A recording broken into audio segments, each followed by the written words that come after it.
For more than a decade, Sacramento cabbie Enetayula Hosseini has been hopping in his taxi and taking people from here to there. And most of the time, it's pretty uneventful. But last week, when one young man got into his taxi and said, "Do you know where North Dakota is at?" Hosseini replied, No, not really. but he figured it can't be that far.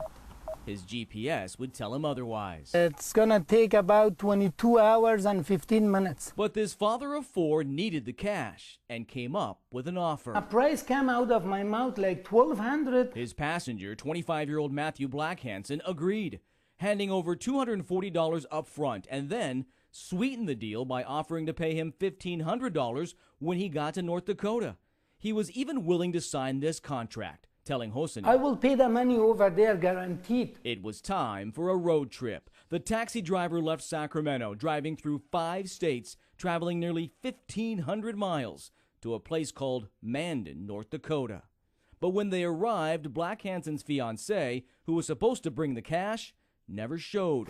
This taxi driver realized he'd been taken for a ride. And then he started crying, "Oh, please don't call the cops. I will be in trouble. I want to see my fiancé, this and that." Hosseini called police. He was wanted on an outstanding warrant. It would turn into a not-so-outstanding night for the Sacramento cabbie.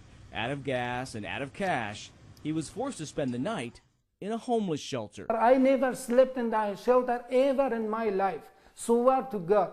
Ever, never. That was so nightmare. That was so crazy. But crazy turned into compassionate. After Hosseini went back to the gas station where he was stiffed, they gave him some cash and food and let him fill up his cab. And off he went. Lesson learned. And I tell all the drivers, any taxi driver in the world, do not do this. This is so risky and crazy and even stupid.